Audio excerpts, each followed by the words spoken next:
अस्सलाम वालेकुम वरहमतुल्लाहि वबरकातुहू। उम्मीद है आप लोग ईमान और सेहत की बेहतर हालत में होंगे। जो चैनल पर नए हैं चैनल को सब्सक्राइब और बेल आइकॉन को प्रेस कर दें, शुक्रिया।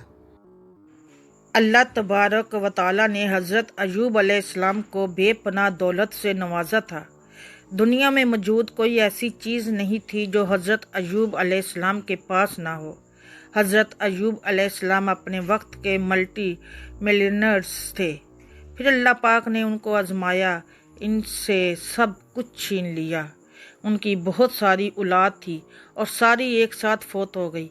वसी अरीज रकबे पर उनकी फसलें जलकर राख हो गई और अल्लाह ने उनको बेशुमार बीमारियां लाहक कर दी। फिर एक दिन हज़रत अय्यूब अलैहिस्सलाम ने अल्लाह तबारक व तआला से दुआ की और अल्लाह से रहम मांगा। और अय्यूब को याद करो जब उसने अपने रब को पुकारा कि मुझे बहुत तकलीफ़ हो रही है और तू तो सबसे बढ़कर रहम करने वाला है। अल्लाह पाक ने अय्यूब अलैहिस्सलाम की दुआ कबूल कर ली और हज़रत अय्यूब अलैहिस्सलाम को सेहत याब कर दिया और उनको पहले से भी कई गुना ज़्यादा दौलत और शान और शौकत अता की। हमने उनकी दवा कबूल कर ली और जो उनको तकलीफ़ थी वो दूर कर दी और उनको बाल बच्चे भी अता फरमाए। इस तरह अल्लाह ने कुरान में हज़रत ज़करिया अलैहिस्सलाम की बेबसी का वाक़या ज़िक्र किया। हज़रत ज़करिया अलैहिस्सलाम की बीवी बांझ थी, वो बच्चे पैदा नहीं कर सकती थी। हज़रत ज़करिया अलैहिस्सलाम बूढ़े हो गए, पूरी उम्र गुजर गई, बीवी बच्चे पैदा नहीं कर सकती थी। तो एक दिन घबरा कर अपने अल्लाह से दुआ की, या अल्लाह, अब मैं बूढ़ा हो गया हूँ, मेरी बीवी बच्चे पैदा नहीं कर सकती, या अल्लाह तो मुझे बुढ़ापे का सहारा दे दे। और अल्लाह ने दुआ कबूल कर ली और इसी बीवी में से बच्चे दे दिया जो बच्चे पैदा कर ही नहीं सकती थी। और फिर हज़रत ज़करिया अलैहिस्सलाम ने अल्लाह ताला से कहा, ऐ मेरे रब, मैं तुझसे मांग कर कभी महरूम नहीं रहा।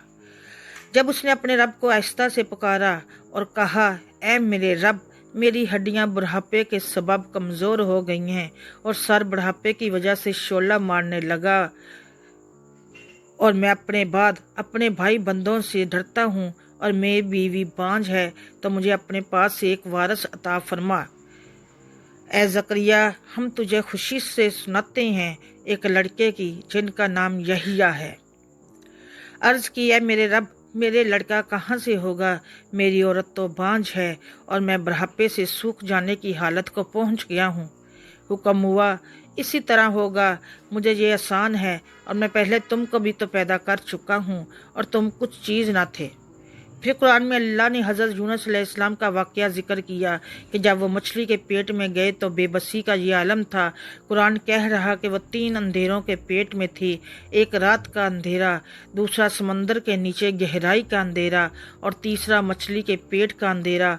और फिर हज़रत यूनुस अलैहिस्सलाम ने बेबसी में अल्लाह को पुकारा, अंधेरे में खुदा को पुकारने लगे कि तेरे सिवा कोई मबूद नहीं, तू पाक है, बेशक मैं कसूरवार हूँ। अल्लाह पाक फरमा रहे, हमने यूनुस अलैहिस्सलाम की दुआ कबूल कर ली और उनको वहाँ से निकाला जहाँ से निकलने के सारे रास्ते बंद थे।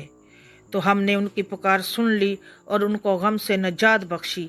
अल्लाह पाक ने ये वाक़यात कुरान में इसलिए ज़िक्र किए कि मेरे बंदो, मुझसे कभी नाउमीद ना रोना। मैंने मूसा को फ़िरौन की गोद में पाल कर दिखाया, इस्माइल को छुरी के नीचे रख कर दिखाया, यूसुफ को एक कैदी से बादशाह बनाकर दिखाया। इसलिए हमें अल्लाह तबारक व तआला से हर वक्त दुआएं मांगते रहना चाहिए। अल्लाह के लिए क्या मुश्किल है? अल्लाह की ज़ात तो वो है जो नाकामियों में भी कामयाबी पैदा कर सकती है।